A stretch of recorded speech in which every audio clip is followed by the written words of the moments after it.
नमस्कार, मैं M K Jha, history lecturer Jharkhand. एक बार फिर से अपने इस digital platform digital classroom by M K Jha में आप सभी का स्वागत करता हूं।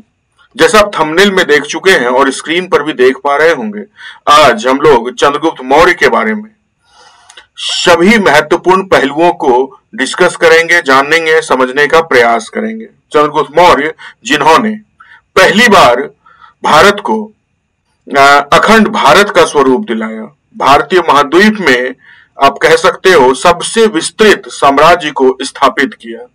तो चंद्रगुप्त मौर्य के बारे में विभिन्न पहलुओं को इस टॉपिक में हम लोग डिस्कस करने का प्रयास करेंगे, आपको बतलाने और समझाने का प्रयास करेंगे। अगर इस वीडियो को आप पहली बार देख रहे हैं तो इस चैनल को आप जरूर सब्सक्राइब करिए, क्योंकि यह चैनल आपकी तैयारी को एक नया आयाम देने की शक्ति रखता है। साथ ही साथ अगर आप इस वीडियो को पसंद करें, इस वीडियो को देखें, पूरी तरह से अगर आपको समझ में आए तो आप इसे जरूर लाइक करिए और अपने दोस्तों के साथ शेयर भी करिए। तो अपने आप में बहुत ही ज्यादा महत्वपूर्ण और इंपॉर्टेंट टॉपिक रहने वाला है यह, जिसको आज हम लोग जानेंगे, समझने का प्रयास करेंगे और सभी महत्वपूर्ण तथ्यों को जो किसी भी परीक्षा के पॉइंट ऑफ व्यू से काफी महत्वपूर्ण होता है, उसका यहां पर आज हम लोग विश्लेषण करेंगे। तो एक सारगर्भित और तथ्यपरक विश्लेषण आप लोगों के सामने मैं प्रस्तुत करने जा रहा हूं। इस वीडियो को आप पूरा देखिए। पूरा देखने के बाद आपको पता चलेगा कि कौन कौन से वो महत्वपूर्ण और इंपॉर्टेंट तथ्य हैं जो एग्जामिनेशन के पॉइंट ऑफ व्यू से महत्वपूर्ण रहते हैं और अलग अलग परीक्षाओं में प्रश्न किस प्रकार के पूछे जाते रहे हैं।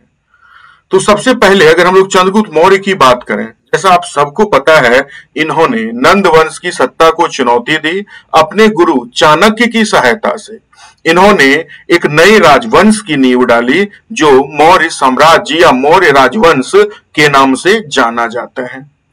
इन्होंने नंद वंश के अंतिम शासक धनानंद को पराजित कर एक विशाल साम्राज्य को स्थापित किया और उन्हें भारत का प्रथम ऐतिहासिक सम्राट और भारत का मुक्तिदाता भी कहा जाता है। इन्होंने 322 ईसा पूर्व से 298 ईसा पूर्व तक भारत में शासन किया। मगध साम्राज्य को आप कह सकते हो एक नई और महत्वपूर्ण ऊंचाई प्रदान किया।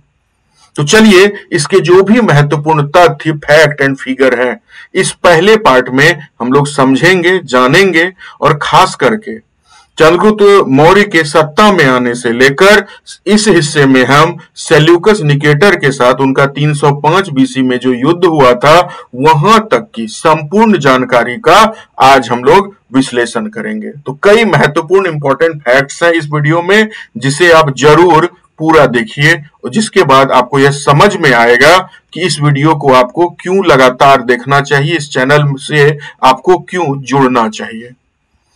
सबसे पहला और इंपॉर्टेंट फैक्ट, मुद्रा राक्षस जो विशाख दत्त का एक महत्वपूर्ण ग्रंथ है, आप सबको पता है इसके बारे में। इसमें वर्णित है कि चंद्रगुप्त का साम्राज्य समुद्र पर्यंत यानी कि चारों समुद्रों तक फैला हुआ था। तो पहला ही पॉइंट में पहला प्रश्न कि चंद्रगुप्त के साम्राज्य को चतुर समुद्र पर्यंत किस पुस्तक में वर्णित किया गया है। तो याद रखना है, मुद्रा राक्षस यह किसकी रचना है? यह रचना है विशाख दत्त की, है ना। विशाख दत्त के द्वारा इस महत्वपूर्ण पुस्तक की रचना की गई है, जिसमें चंद्रगुप्त मौर्य के साम्राज्य को चतुर समुद्र पर्यंत यानी चारों समुद्रों तक फैला हुआ कहा गया है, बतलाया गया है। अगला इंपॉर्टेंट फैक्ट है कि ग्रीक साहित्य में चंद्रगुप्त मौर्य को सेंड्रोकोटस या एंड्रोकोटस कहा गया है। तो चंद्रगुप्त मौर्य को ग्रीक साहित्य में अलग अलग नामों से जाना गया है। इन्हें बेसिकली चंद्रगुप्त मौर्य को सेंड्रोकोटस, एंड्रोकोटस के नाम से जाना गया है। इसके अलावा और भी कुछ महत्वपूर्ण नाम हैं, जैसे सेंड्रोकॉप्टस। तो इस तरह के अलग अलग नाम किन किन लेखकों के द्वारा कहा गया, इसके बारे में भी हम विस्तृत चर्चा करेंगे यहाँ पे। जैसे स्ट्रैबो, मेगास्थनीज और जास्टिन ने, याद रखिएगा, चंद्रगुप्त मौर्य को सेंड्रोकोटस कहा है। जबकि एरियन और प्लूटार्क ने इन्हें एंड्रोकोटस नाम से संबोधित किया है। सभी जितने भी मैंने यहाँ पे तथ्य शामिल किए हैं सभी परीक्षा के लिए अत्यधिक उपयोगी हैं। तो इस वीडियो को मैं बार बार कह रहा हूं पूरा जरूर देखिएगा, क्योंकि यह आपके एग्जामिनेशन की तैयारी को एक नया आयाम देने वाला है। आगे हम लोग बात करें, एक और लेखक हुए फिलार्कस ने चंद्रगुप्त मौर्य को सेंड्रोकॉप्टस कहा है। तो आपसे अगर एग्जामिनेशन में पूछा जाए सेंड्रोकोटस किसके द्वारा कहा गया, स्ट्रैबो, मेगास्थनीज और जास्टिन के द्वारा। एंड्रोकोटस किसके द्वारा कहा गया, एरियन और प्लूटार्क के द्वारा। और सेंड्रोकॉप्टस किसके द्वारा कहा गया, तो फिलार्कस के द्वारा। अगला है सर्वप्रथम विलियम जोन्स। पता है विलियम जोन्स कौन थे? विलियम जोन्स थे एशियाटिक सोसाइटी ऑफ इंडिया के बंगाल के संस्थापक। इन्होंने सर विलियम जोन्स ने एशियाटिक सोसाइटी ऑफ बंगाल की स्थापना की थी और इनके द्वारा ही सर्वप्रथम सेंड्रोकोटस की पहचान चंद्रगुप्त मौर्य से की और पालीब्रोथा का समीकरण पाटलिपुत्र से किया, है ना। यूनानी साहित्यों में पाटलिपुत्र के लिए जिस शब्द का इस्तेमाल हुआ है वह पालीब्रोथा शब्द का इस्तेमाल हुआ है और उसका सामंजस्य पाटलिपुत्र से बैठाने का कार्य विलियम जोन्स ने ही किया था। अगला फैक्ट की ओर चलते हैं। अगला महत्वपूर्ण फैक्ट है चंद्रगुप्त मौर्य ने अपने गुरु चाणक्य की सहायता से अंतिम नंद शासक धनानंद को पराजित कर मौर्य साम्राज्य की स्थापना की। तो कॉमन फैक्ट है, बट जो भी मैं यहाँ बता रहा हूं उसे आप ध्यान से अगर देखिएगा समझिएगा तो आपके एग्जामिनेशन की तैयारी को मैं बार बार कह रहा हूं एक नया आयाम मिलने वाला है। अगला महत्वपूर्ण फैक्ट क्या है, मुद्रा राक्षस में चाणक्य ने इस योजना और चंद्रगुप्त मौर्य का विशिष्ट वर्णन किया है। सीधी सी बात है, मुद्रा राक्षस एक बहुत ही महत्वपूर्ण ग्रंथ हो जाता है और इसने चंद्रगुप्त मौर्य का बहुत ही विस्तृत वर्णन दिया है अपने ग्रंथ में, है ना। जो मैंने इससे पहले एक वीडियो बनाया था, अगर आपको ध्यान में हो, है ना, भारत के राजवंश एक प्लेलिस्ट है, उसमें मौर्य साम्राज्य के महत्वपूर्ण एविडेंस, साक्ष्य, साहित्यों में जो महत्वपूर्ण एविडेंस है उसको लेकर उसको भी आप जरूर देखिए। उसमें भी मौर्य साम्राज्य के बारे में जो भी महत्वपूर्ण एविडेंस मिले हैं उसके बारे में भी मैंने जानकारी दे रखी है। अगला है चंद्रगुप्त मौर्य को प्रथम भारतीय साम्राज्य का संस्थापक, भारत का प्रथम ऐतिहासिक सम्राट, भारतीय स्वतंत्रता संग्राम का प्रथम नायक, ध्यान से देखिए, और भारत का मुक्तिदाता कहा गया है या कहा जाता है। चंद्रगुप्त मौर्य को भारतीय साहित्यों में अलग अलग नाम से पुकारा गया है। आगे बढ़ते हैं। अगला है ब्राह्मण साहित्य में चंद्रगुप्त मौर्य को शूद्र बताया गया है ना। क्योंकि आप सबको पता है कि चंद्रगुप्त मौर्य शुरू में एक संघर्षशील जीवन व्यतीत करते हुए चाणक्य के पास आए, चाणक्य से जुड़े और फिर चाणक्य की मदद से इन्होंने सत्ता को अपनाया। तो चूंकि यह क्षत्रिय, जो सामान्य क्षत्रिय घराना था, उनसे नहीं आते थे, इसी कारण ब्राह्मण साहित्यों में इन्हें शूद्र जाति का बताया गया है। वहीं जैन और बौद्ध साहित्य में चंद्रगुप्त मौर्य को क्षत्रिय बताया गया है। अगला है ग्रीक साहित्य में चंद्रगुप्त मौर्य को निम्न कुल का नहीं बल्कि निम्न परिस्थिति में जन्मा हुआ बताया गया है। तो आप देख रहे हैं अलग अलग साहित्यों में चंद्रगुप्त मौर्य की जो जाति का वर्णन किया गया है वो अलग अलग स्वरूपों में किया गया है। जहां ब्राह्मण साहित्य उन्हें शूद्र बताता है, बौद्ध और जैन साहित्य उन्हें क्षत्रिय बताते हैं, तो जो ग्रीक साहित्य हैं उन्हें निम्न परिस्थिति में यानी कमजोर परिस्थिति में जन्मा हुआ व्यक्ति बतलाते हैं। अगले फैक्ट की ओर चले। विशाख दत्त, जिन्होंने मुद्रा राक्षस की रचना की, चंद्रगुप्त मौर्य को वृषल यानी निम्न कुल का कहा गया है। तो इन सब से ये तो पता चल रहा है कि चंद्रगुप्त मौर्य का जन्म एक जो सामान्य उस समय की क्षत्रिय जाति थी उनके परिवार में तो नहीं ही हुआ था, है ना। अब आगे बढ़ते हैं, चंद्रगुप्त मौर्य के बारे में और कुछ महत्वपूर्ण फैक्ट हम लोग कलेक्ट करते हैं। जैसे एक महत्वपूर्ण दक्षिण भारत का ग्रंथ है, संगम साहित्य का एक महत्वपूर्ण ग्रंथ है अहनानुर, एक बहुत ही बड़ा विशाल महाकाव्य है। और इस अहनानुरु में वर्णन है कि मौर्यों ने एक विशाल सेना लेकर दक्षिण क्षेत्र में राजा मोहर पर आक्रमण किया। तो दक्षिण भारत के एक राजा थे, कोई राजा मोहर, उनके ऊपर एक विशाल सेना लेकर आक्रमण किया। यह वर्णन किस ग्रंथ में मिलता है? अहनानुर में मिलता है। इस अभियान में चंद्रगुप्त मौर्य की मदद दो महत्वपूर्ण जनजातियों ने की थी। एग्जामिनेशन के पॉइंट ऑफ व्यू से फिर महत्वपूर्ण है, याद रखिएगा। एक कौसर जनजाति और दूसरा है वाडुगर जनजाति नामक जनजातियों ने मौर्यों की मदद की थी। तो इस तरह से आप देख पा रहे हैं कि किस तरह से दक्षिण भारत की दो महत्वपूर्ण जनजाति कौसर और वाडगुर ने, है ना, चंद्रगुप्त मौर्य की सेना को मदद पहुंचाया था और दक्षिण भारत पर आक्रमण करने के लिए जो साहित्यिक साक्ष्य हैं वो हमारे पास अहनानुर नामक एक महत्वपूर्ण संगमकालीन ग्रंथ है, जिसमें हमें इसके बारे में जानकारी मिलती है। चंद्रगुप्त मौर्य के दक्षिण विजय के बारे में जानकारी मिलती है। आगे बढ़ते हैं, क्या कह रहा है?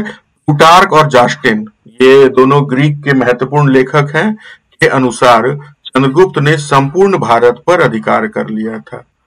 तो इन्होंने भी, प्लूटार्क और जास्टिन ने भी इस तथ्य को स्थापित किया है कि चंद्रगुप्त मौर्य संपूर्ण भारत को में शासन कर रहा था।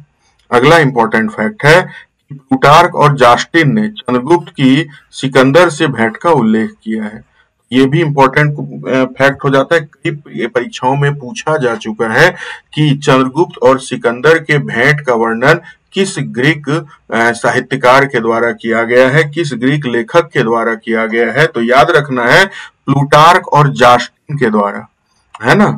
चंद्रगुप्त मौर्य का सिकंदर से जो भेंट हुआ था उसका उल्लेख मिलता है। हालांकि जब दोनों मिले थे और चंद्रगुप्त मौर्य ने उन्हें धनानंद के खिलाफ, सिकंदर को धनानंद के खिलाफ भड़काया था, तो कहीं ना कहीं सिकंदर चंद्रगुप्त मौर्य पर गुस्सा हो गया था और उसे मार डालने का आदेश दिया था। लेकिन चंद्रगुप्त मौर्य किसी तरह से भाग करके अपनी जान बचा लेते हैं। आगे क्या कह रहा है कि चंद्रगुप्त मौर्य के बारे में कहा जाता है कि उसने समुद्रों के मध्य की भूमि को जीता था। इस तरह से अलग अलग फैक्ट हमें दिखलाई देते हैं। जैसा कि मैंने कहा कि मुद्रा राक्षस जो विशाखदत्त की रचना है, उन्होंने भी चारों समुद्रों के बीच की भूमि में शासन करने वाले व्यक्ति को ही चंद्रगुप्त मौर्य कहा है। अगला है, चंद्रगुप्त मौर्य ने दूरी निर्देशक प्रस्तर स्थापित करवाए थे, है ना, जिसे माइलस्टोन कहते हैं। चंद्रगुप्त मौर्य ने संपूर्ण भारत में अलग अलग जगहों में माइलस्टोन स्थापित कराया था। इसके कुछ प्रमाण आज भी हमें पुरातात्विक एविडेंस के रूप में दिखलाई देते हैं। अगला क्या फैक्ट कह रहा है? यूनानी लेखक प्लूटार्क के अनुसार चंद्रगुप्त मौर्य ने 6 लाख की सेना लेकर संपूर्ण भारत को रौंद डाला। तो ये लाइन बहुत इंपॉर्टेंट लाइन है, अलग अलग एग्जामिनेशनों में पूछा गया है कि यह कथन किसका है कि चंद्रगुप्त मौर्य ने 6 लाख की सेना लेकर संपूर्ण भारत को रौंद डाला था। तो याद रखना है, यह लाइन है प्लूटार्क का, है ना, प्लूटार्क के द्वारा ही यह प्रस्तुत किया गया था। अगले फैक्ट की ओर चलते हैं। तो सेल्यूकस निकेटर से युद्ध, यह युद्ध कब लड़ा गया था? तो 305 ईसा पूर्व में। देखिए क्या कह रहा है, 305 ईसा पूर्व में चंद्रगुप्त मौर्य ने सीरिया के ग्रीक शासक सेल्यूकस निकेटर को पराजित किया। जैसा कि आप सभी जानते हैं कि सिकंदर की मृत्यु के बाद जो पश्चिमोत्तर भारत, खासकर पश्चिमोत्तर भारत का जो सीमावर्ती इलाका था, उन क्षेत्रों पर सेल्यूकस निकेटर ने अपना नियंत्रण स्थापित कर लिया था। वो सीरिया का प्रमुख शासक था उस समय, है ना, यूनानी शासक आप कह सकते हो।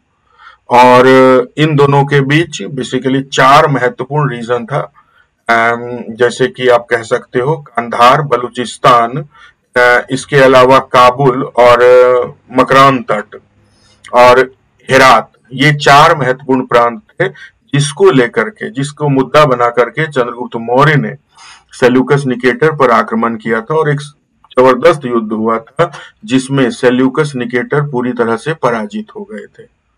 तो इस पराजय के उपरांत कुछ महत्वपूर्ण घटनाएं घटी, कुछ संधि इत्यादि हुई हैं जिसके बारे में हम लोग यहाँ विस्तार से जानेंगे।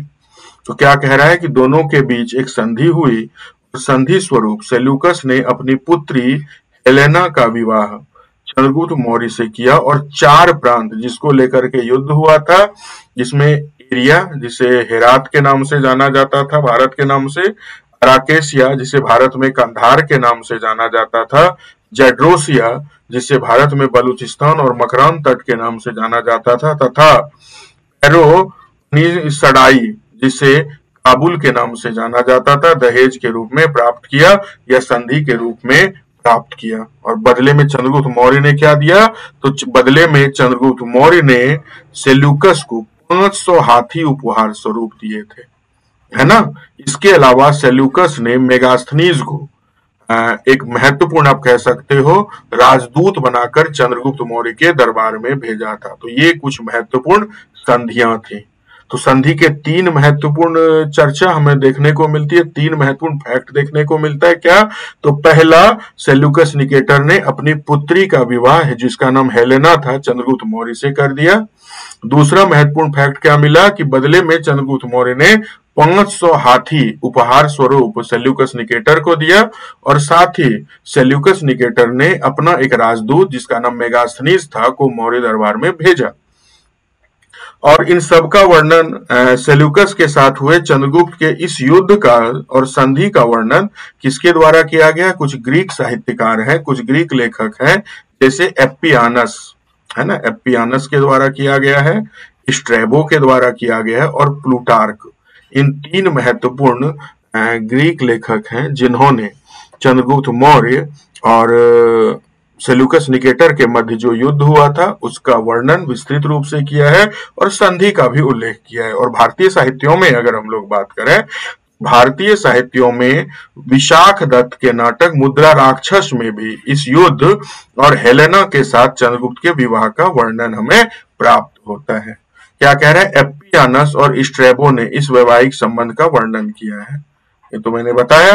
अगला है, स्पूनर ने चंद्रगुप्त मौर्य को पारसी या ईरानी बतलाया है। ये एक बिल्कुल नया फैक्ट है, इसको भी आप याद रख सकते हैं। स्पूनर एक महत्वपूर्ण ग्रीक लेखक हुए हैं, ये चंद्रगुप्त मौर्य को पारसी या ईरानी बतलाने का प्रयास करते हैं। आगे कुछ और, तो इतना ही। तो आज के इस वीडियो में इतना ही रहने देते हैं। अगर आपको वीडियो पसंद आया और तथ्यपरक लगा, जो उम्मीद है आपको लगा ही होगा क्योंकि सभी महत्वपूर्ण तथ्यों को मैंने यहाँ पर शामिल करने का प्रयास किया है, तो अगर वीडियो आपको इंटरेस्टेड लगा, इंफॉर्मेटिव लगा, तो आपसे एक रिक्वेस्ट है, इस चैनल को आप जरूर सब्सक्राइब कर लीजिए क्योंकि इस तरह के वीडियो आपको लगातार मिलते रहेंगे। साथ ही साथ आप इसे लाइक भी करिए और अपने दोस्तों के साथ साझा भी करिए, अपने दोस्तों के साथ शेयर भी करिए। आज के इस वीडियो में इतना ही, मिलते हैं आप लोगों से अगले वीडियो में, तब तक